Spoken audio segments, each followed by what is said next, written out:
Okay, magandang araw sa atin lahat mga kababayan, saan man panig kayo ng daigdig naroon.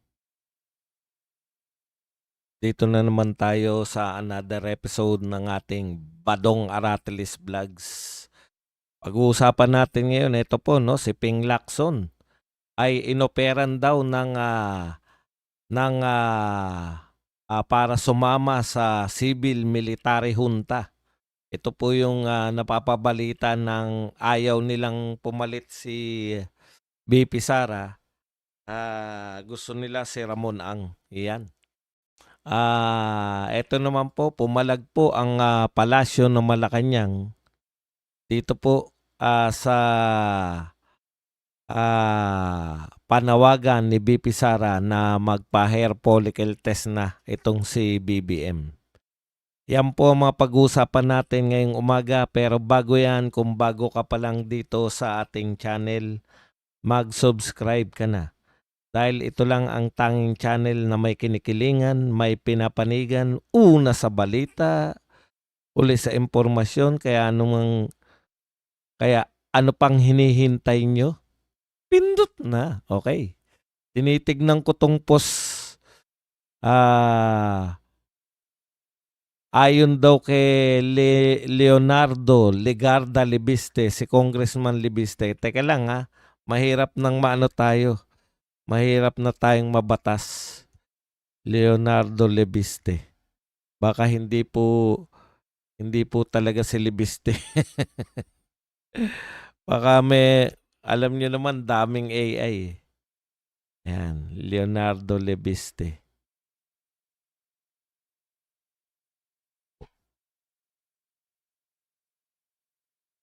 Siguraduhin ko lang po na kanya to. Mahirap na ba?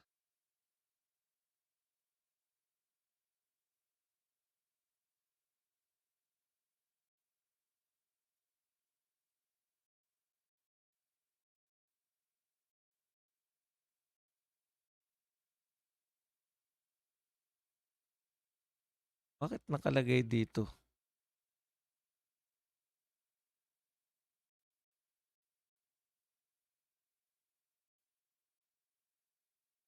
Hindi ko alam kung saan niya po pinusto, pero ito po, may picture po sila ni Senator Legarda, yung nanay niya, na nagpa-picture po sila sa Dolomite Beach. Ayan. So tuwan-tuwa po si Libiste, napuntahan niya na yung Dolomite Beach. At ito po yung caption. Dinala ko ang aking ina kanina para sa kanyang first time sa Dolomite Beach. Ang ganda, tanglinis. Buti na lang may ganitong mga pasyalan na bukas para sa lahat ng mga pamilya. Salamat mama sa pagsuporta mo ngayon sa Dolomite Beach. Okay, bumaliktad na yata. Bumaliktad na raw si Senator Lebiste dahil Legarda pala. Senator Legarda, ayon sa kanyang anak, ay sinusuportahan na to Dolomite Beach. Alam nyo, maraming salamat pa rin, no? Kasi grabe po kung dapat talaga mapuntahan ng mga bumabatikos itong Dolomite bago sila bumatikos. Kasi kawawa po yung mga tao na naniniwala po dyan sa Dolomite Beach na yan na magandang alternatibo kaysa sa basurahan. Oy, good morning Ronnie Cabrestante, Lani Kerimit, Arnel Arabis, yan. Sila pa lang po ang nakapasok sa loob. O, pasok-pasok po tayo mga kapatid. Habang tayo po ay naghihintay, ay tingin-tingin muna tayo sa Facebook. Ito po, meron po akong nakitang post nito ni Kiko Barsaga. Marami nagsasabi na korap at magnanakaw si Marcos Sr. Pero at least hindi siya drug addict. Gag talaga to. Ito po. Ito po magandang post. Ito nakakatuwa. Kasi Ba, bi- bibigyan niya ng kaisipan tong mga Rimulya sa Cavite kasi parang okay na yung mga Rimulya sa national level na sila, 'di ba? Pero sa totoo lang yung pag-alis po ni John Vic, talagang bakante yung kung Rimulya pa rin ang tatakbo, hindi kasi sikat nila John Vic at ni ng kanyang kapatid na si Boying Rimulya. Ito po ang sinabi ni Kiko Barsaga tungkol dito. Kiko Barsaga for Cavite Governor 2028, walang kinabukasan ng Cavite sa mga Rimulya. Iyan po ang pahayag ni Kiko Barsaga. Mukhang lalaban na po siya sa pagiging gobernador. Ito po magandang palaisipan, no? Kasi mapipilitan yung mga Rimulya na lumaban ng maayos. Hindi po pwedeng hindi nila todohan yan at sikat na rin po si Kiko Barsaga. O, 'di ba?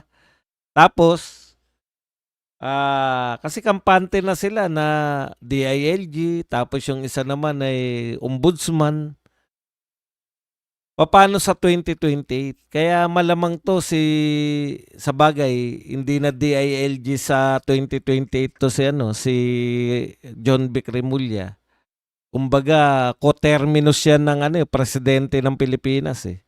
Hindi man siya matanggal bilang DILG, pero yung next president, malamang hindi na siya kunin. Kaya maganda po tong palaisipan sa mga Rimulya, sino ilalaban nila. Pero malamang si John Vic yan.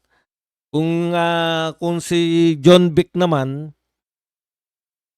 parang nahalata nyo na hindi pa ako nag-subscribe man.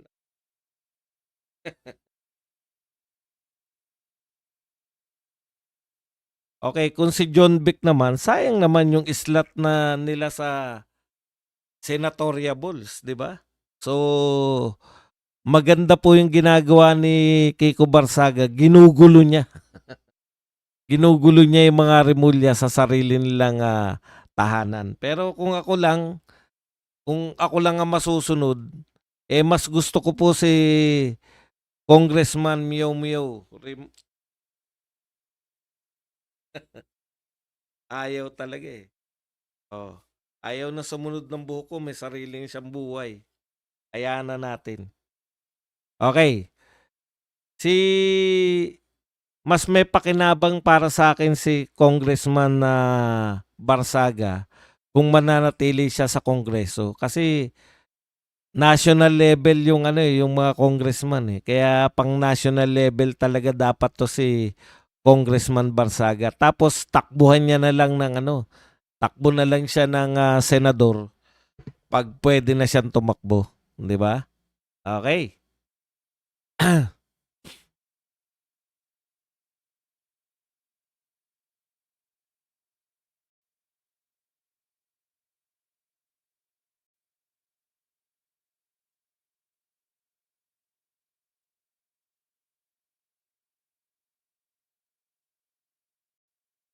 Punta na po tayo sa main topic natin. Magsukle ka.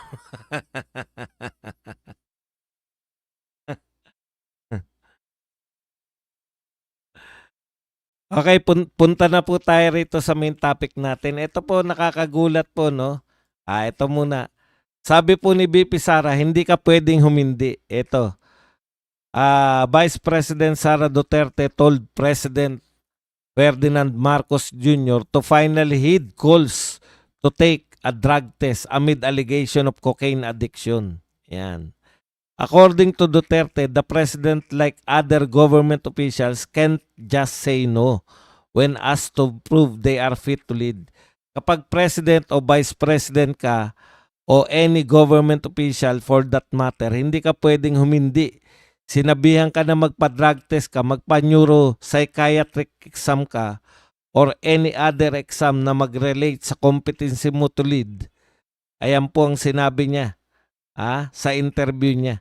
So dapat kapag may challenge ganyan ay submit mo agad ang sarili mo for a drug test. lahat ng mga nakasama nila sa mga parte nilang nagsasabing gumagamit sila ng droga. Ayan po ang mga sinabi. At syempre, ang pinakamalupit po dyan, yung pong revelasyon ng kanyang kapatid na bata pa lang to, si BBM, ay dorogista na. Ang problema lang natin dito kay Senator Amy, alam mo na nga pala, alam mo na no, na addictus to si BBM. Bakit pa kayo nanligaw? No? Napahamak nyo pa tuloy. Alam mo na hindi naman niya pinakasalan kasi yung katwiran niya kaya niya niyakag na pakasalan na si Lisa para baka magbago eh. Eh hindi naman po mag-asawa na sila eh nung naging presidente, lalaki na nga ng mga anak nila eh, 'di ba? So hindi po dahil yung kay Senator Amy, yung panghihikayat niya, para lang makabalik talaga yung mga Marcos sa Malacanang, no? Hindi niya siguro akalain na gano'n na kalala yung kanyang kapatid na napahamak na pati po ang ating buong bansa. Problema po 'yan. Kaya nga po para sa mga nagsasabi po instead na pangatawanan niyo po na mali yung mali na bakit kasi lalo pong naghinala, hindi na po to simpleng mga kalaban lang yung nag-aakusa. Ang nag-aakusa mismo kapatid, no? Wala namang sa bagay, kayo lang naman nagdi-deny na kapatid si Amy. O kahit na pagbigyan lang yung hinala nyo na hindi siya kapatid sa ama, kapatid pa rin siya sa ina. Kung yung ampon nga po siya, pwede mo ituring na kapatid eh. Yan pang dugot laman. Dugot laman po sila. Ang point ko lang, hindi po naglilingkod si Amy para kanino, kaya gusto niyang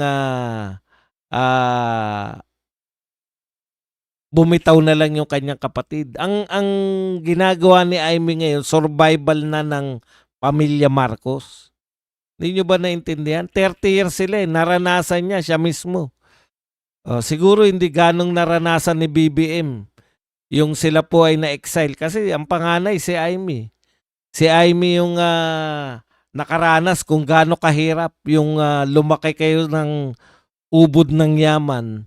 Sabay babagsak kayo sa ibang bansa na mawawala lahat. Siguro si BBM dahil party-party, di siguro niya naunawaan na nagaganap sa lahat, 'di ba?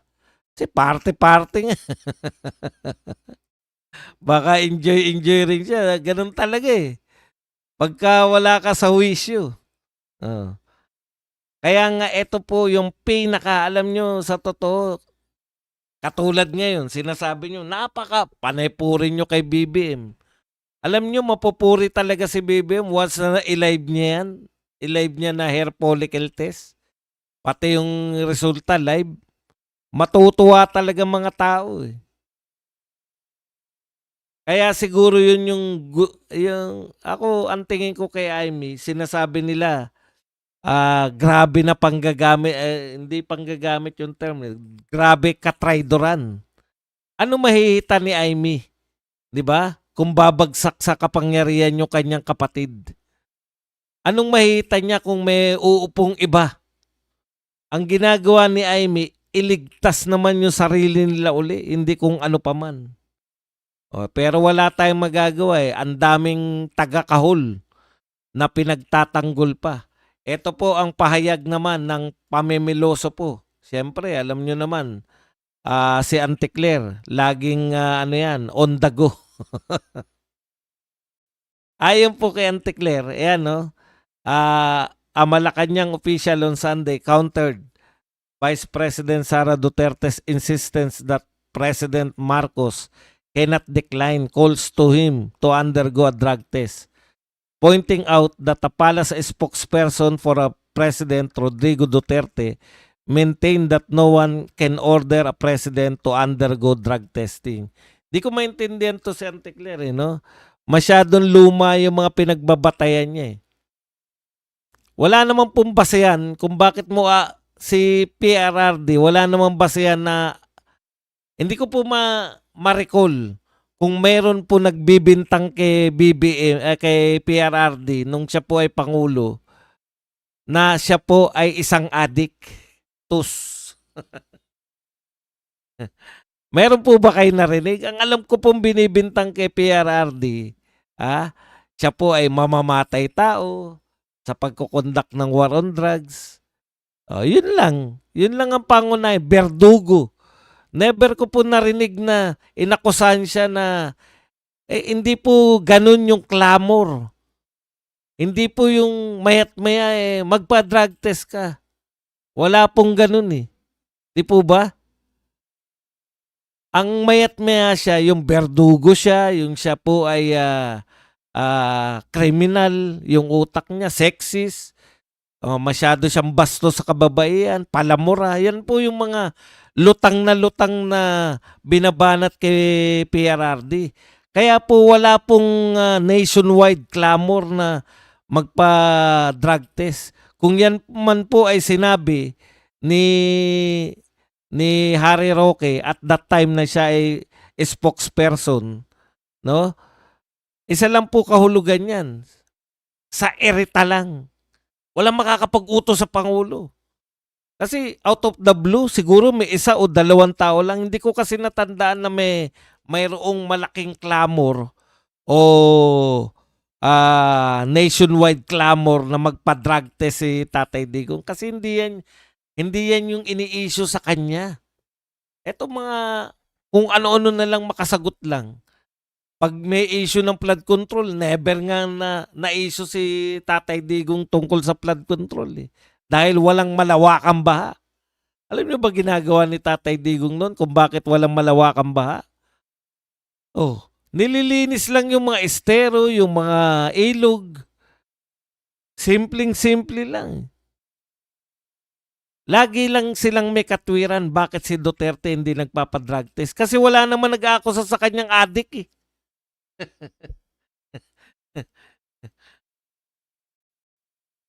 Maski yung mga pinaka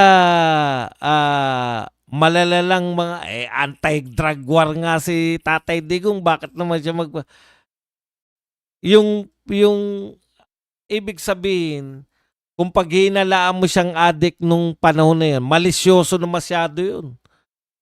Galit nga sa droga, tapos pagbibintangan mo.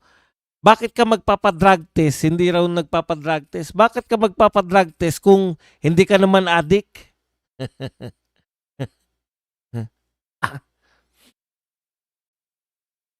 Kaya ang layo ng mga hugot nito ni Auntie Claire. Tuloy natin. Nakalimutan ba niya ang sagot ng spokesperson noon na hindi pwedeng utusan ng Pangulo na magpa-drug test?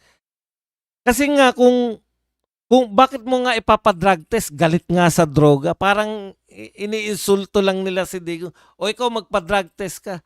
Hindi ko po natandaan na meron pong malawak na panawagan na mag-drug test. Ito po, halos lahat na. Pati mga kaalyado niya. Nagsabi, pa-drug test na lang para matapos na. 'Di ba kung wala naman talaga, ang tagal na niyan eh. Taon na. Taon na yan, hindi kayo ayaw ninyo.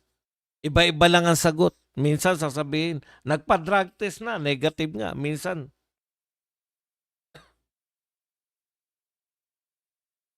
Okay. Hindi ko po si Senator Trillanes lang pala. Biruin niyo yun. Si Senator Trillanes lang yung nagsabi nun. Wala na nga nakakatanda na meron palang naghamon na magpa-drug test eh. Kung isang tao lang, malamang ganyan yung pronouncement ni Roque. Malamang na walang makakapag-utos. Kasi si Trillanes lang eh. Pero ito po, malawakan eh. Halos lahat gusto na magpa-drug test. Okay. Ano pa sinabi? Hindi ko po alam kung anong sasabihin sa kanya other than ang presidente po ay halal ng bayan. Kung gusto po magpa-drug test ni President, gagawin niya. Pero hindi po para utusan siya ng kahit sino. Yan daw ang sinabi ni Roque.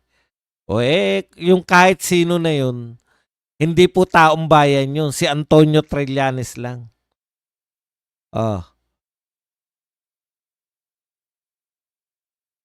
In her message to reporter on Sunday, Castro also recalled the older Duterte's admission that he used marijuana to stay awake during foreign trips as well as fentanyl. Ito po, may sumagot na pong doktor sa fentanyl. Yung sa marijuana, wala po, hindi po natin kayang ipagtanggol yan. Kaya lang po, cocaine. Cocaine to. Kasi po, alam nyo, sa totoo lang, ang marijuana po, legal po yan sa iba, di ba? Pero alam ko, walang naglegal ng cocaine. In fact, sa medical, meron pa pong medical marijuana, di ba? Siyempre, hindi tayo pwedeng magsalita niyan dahil hindi naman tayo, disclaimer po, wala po akong karapatan na magsalita niyan. Pero tinitiyak ko po, yung coke po ay wala po nagliligal nun. Okay. Yung punto niya rito, dahil pinagmalaki raw yun ni Tatay Digong, hindi niya po yung fentanyl po, binara ka na ng doktor dyan eh. Ang sabi sa'yo ng doktor, hindi po pwedeng ikumpara yung coke sa fentanyl. Dahil ang fentanyl, pwede ka lang makagamit nun via doctor's prescription. Prescription po yan ng doktor. Hindi po yan po pwedeng bumili ka lang ng fentanyl. Yung samantalang yung coke, wala pong nagpe-prescribe sa coke. Ang laki ng diferensya nun. Ito po, at hindi tulad ng iba na nakitaan ng senyales ng pagwawala, pagmumura, pagbabanta sa buhay at mga uncontrollable anger issues. Yan ang nag-aasal lutang na parang nasa impluensya ng pinagbabawal na gamot. Yung sinasabi mo na nagwawala, palamura, nakita mo ba yung tatay ni BP Sara? Di ba? Mana ang tawag doon. Na mana yung ugali. Palamura. Nagwawala dahil buwisit sa mga kapalpakan. Nagwawala dahil binabalatuba ninyo. Kailan ba nagwala yan si BP Sara? Anong point? Ikaw din naman mahilig kang magwala, Antikler eh. Ikaw din naman mahilig kang umasta na wala sa hulog eh. Ang tanong, addictus ka rin ba? Malamang hindi. Malamang ugali mo lang talaga yan. Kaya ang layo ng mga sagot mo eh. At ang pinakamalayong sagot, eto kasi, bukod sa public clamor, bukod po sa hinihingi na ng maraming tao, no? Maski kapamilya ay nagbibintang na addictus ang kanyang kapatid. In-announce pa yan sa napakalawak na rally. At yan po ay napanood na ng milyong-milyong Pilipino. Pinagbintangan ng dugot laman, kapatid. Buhat pa ng mga bata, kilala na addictus. Tanong, meron bang kamag-anak si Tatay Digong na nagbintang sa kanya na addictus siya? Yan yung problema nyo eh. Inihahalin tulad nyo. Kaya sablay-sablay pati yung mga ang ginagawa niyan lang ni Antikler, mema lang, may maisagot lang eh. Okay. Punta po tayo rito kay Lacson. Ito po, ang sinasabi ni Lacson, tignan nyo, inuunti-unti nila. Una, mga media muna. Pinapakalat muna ng media. Sinasabi nila na may mga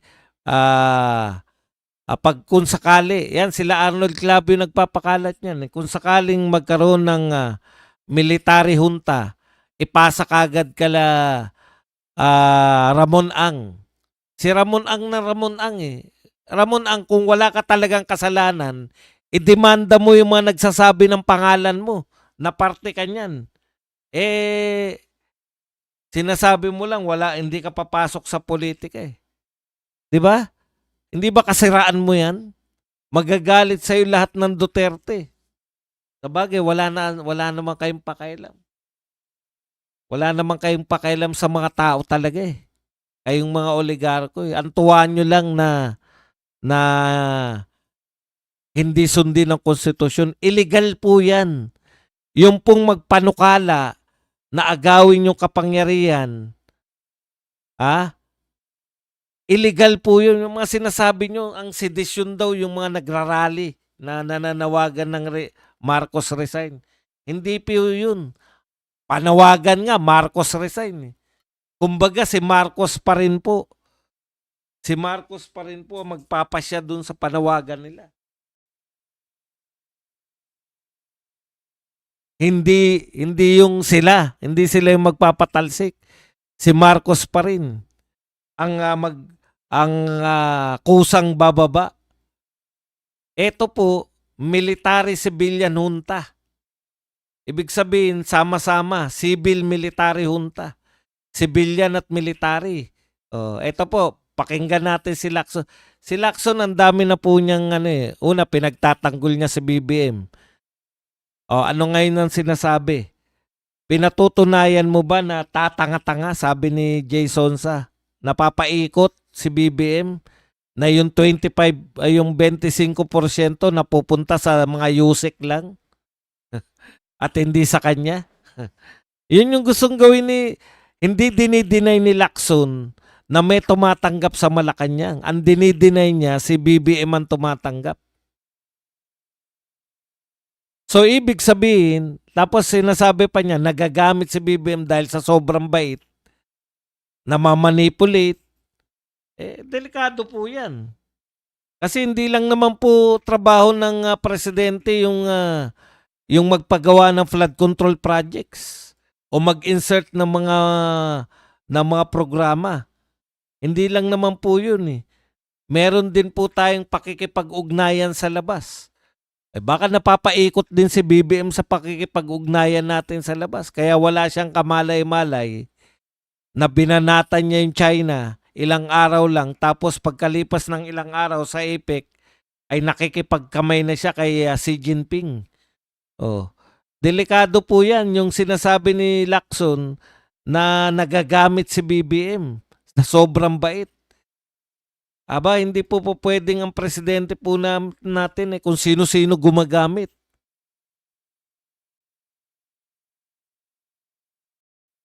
Basahin po natin to. Senate President Pro Tempore Pampilo Lacson on Sunday revealed that he was offered to be part of civil-military junta. These were those inciting and wanting a civil-military junta.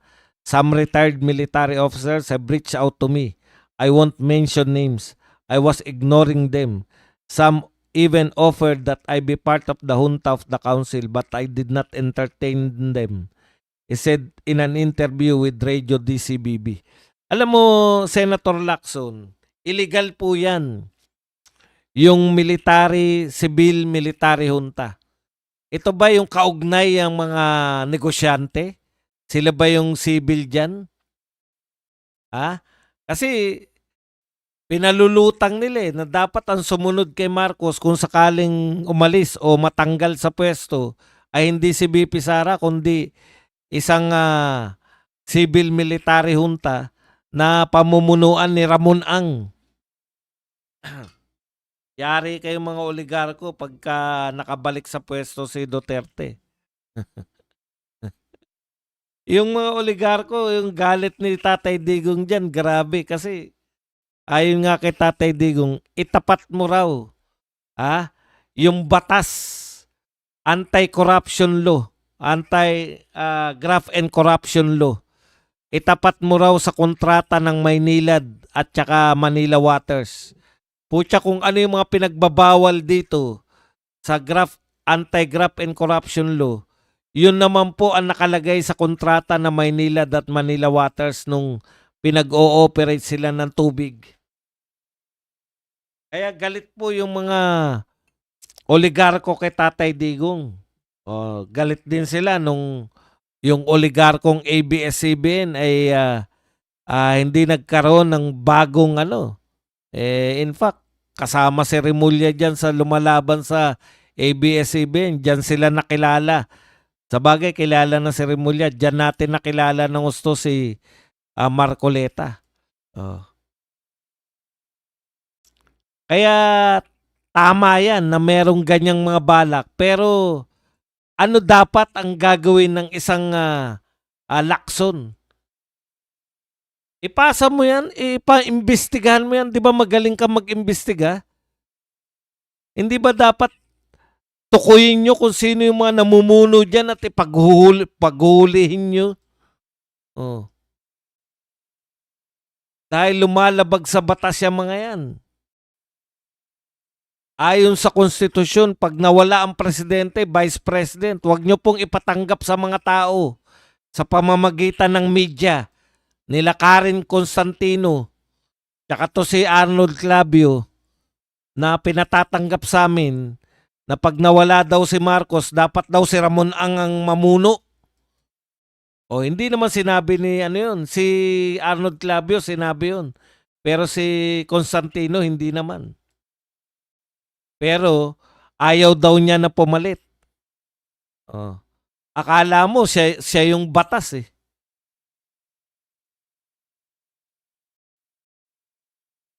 There are so many people with active imaginations.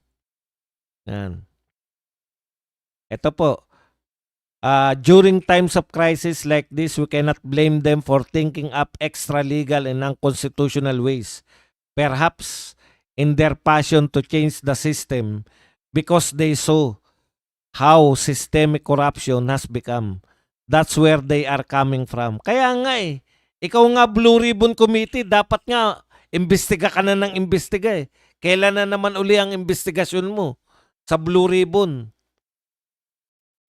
Ayaw niyong mag-iimbestiga tapos nawala na yata ako.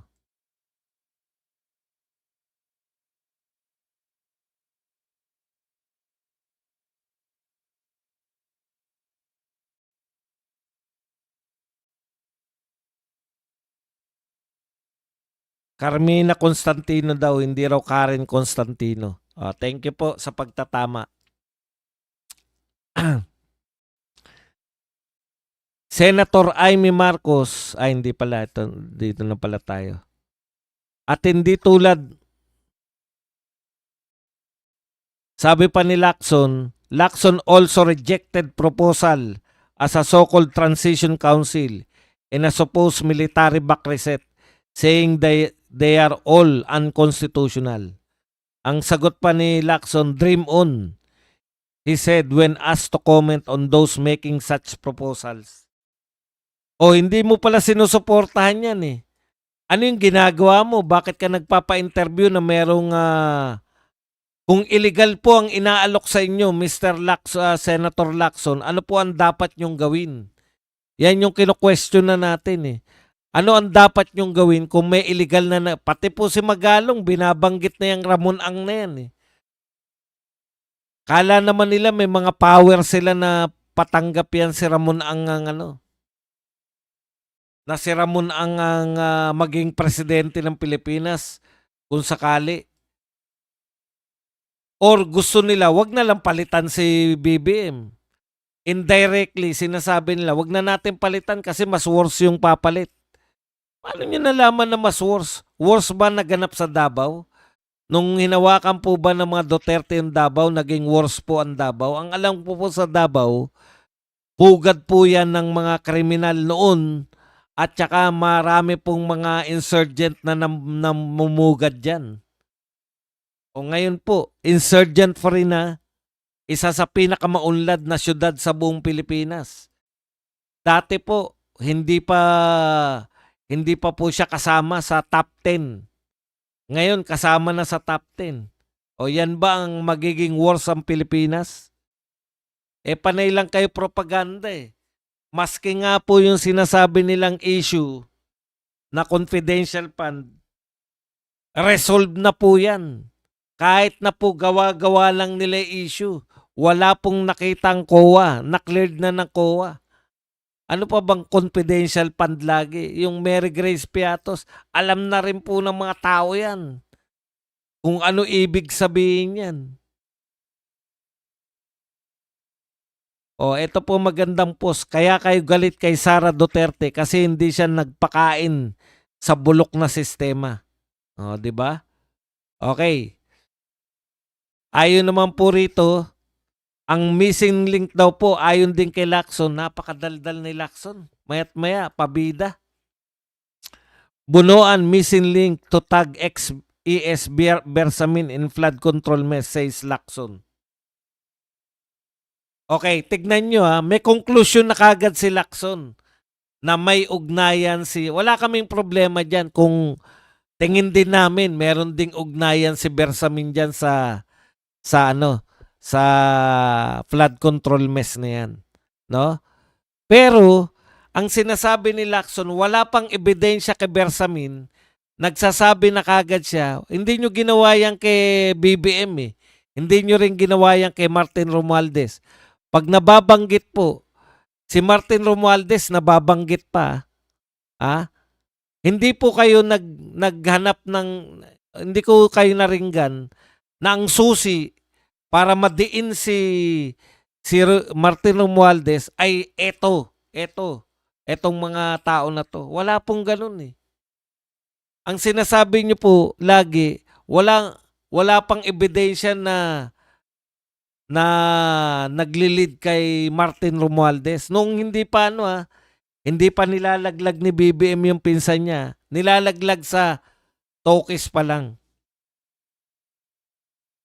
Pero eto, bunuan missing link to tag ex-ES Bersamin in flood control mess.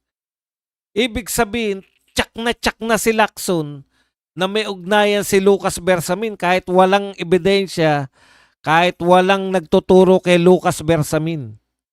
Pag tinarbaho ka talaga, nauuna na, nakasabwat ka, hahanapan na lang namin ng ebidensya.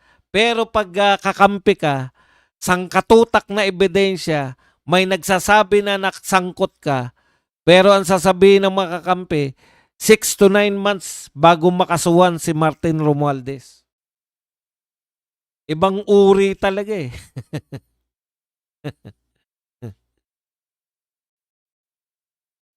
Alam niyo si Magalong, ginaganyan ko na lang kasi wala na tayong nawala na lahat nung ni Magalong. Una, wala naman, hearsay lang naman din, 'di ba? Hearsay lang din naman si Magalong at nasira na po siya. Matagal na nating napapansin yan na yung mahilig sa press con si Magalong pero wala namang ebidensya na pinapakita. Ang magaling po, si Rodante Marcoleta, wala po siyang press con. Sa tunay na trabaho, kino-cover po siya ng mga tao Sinusundan po siya. Sa Senate hearing, naroon siya. Doon po sa aktual, hindi po hindi po kayo binoto ng tao para mag-press conference. Binoto kayo ng tao para maging senador.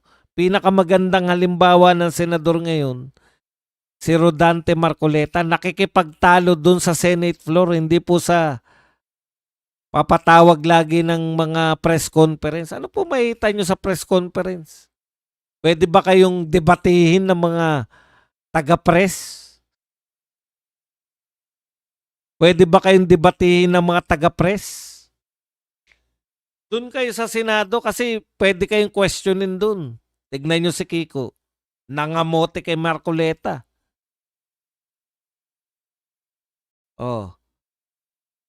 So hahantingin na nila to si Bunuan kasi siya yung missing link para madiin si Lucas Bersamin.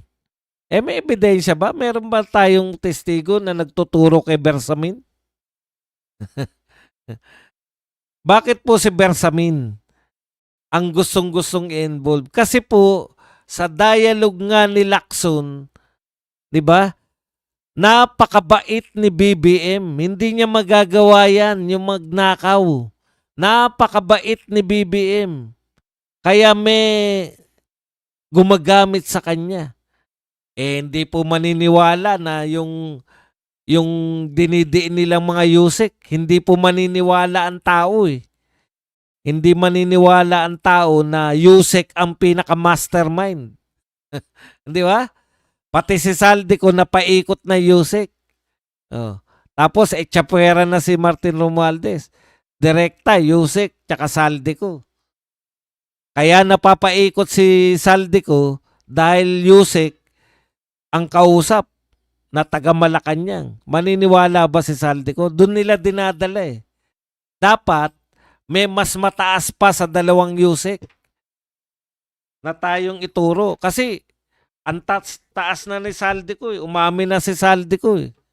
Ngayon dapat makapagturo tayo na pwedeng sundin ni Saldico. Hindi na nila tinatabla yung sinasabi ni Saldico eh. Ang sinasabi nila, tama yan sinasabi ni Saldico kasi nagpakita si Saldico. Dito ginastos yung 100 billion na insertion. Oh, ano pang ebidensya ang tatalo dun? Totoong ebidensya yun. O ngayon, ano kulang? Hindi ka panipaniwala, hindi ka panipaniwala na ang mastermind, yung sinasabi nila na nagpapaikot kay BBM o nanggagamit kay BBM, yung mga Yusek lang. Sino maniniwalang tao na si Saldico sa sobrang wais nun ay kayang paikutin ng mga Yusek? Pero pag sinabi mong ang mastermind ay si Lucas Bersamin, medyo believable na sa tao yan. Medyo maniniwala na yung tao na sumusunod si Saldico, susunod si Saldico kay Lucas Bersamin. Kasi little president na yan eh. May lalayo na nila si BBM. Ang dialogue, kawawa naman ang Pangulo, nagamit na. Nagamit pa. Ang bait-bait kasi, sobrang bait. Kaya ginagamit siya ng mga nakapaligid sa kanya. Diba yun ang dialogue? Pero hindi po maniniwala eh. Kaya dapat kasama si Lucas. Kung hindi kasama si Lucas, kaya langyari sila kay Lucas. Dating Chief Justice ng Supreme Court yan, hindi nila mapapaikot sa batas. Okay, yan lang po ang ating topic. Pwede na tayong magtanong, pwede po kayong magbigay ng reaksyon at tigit sa lahat, pwede po kayong magpakape. Ayan.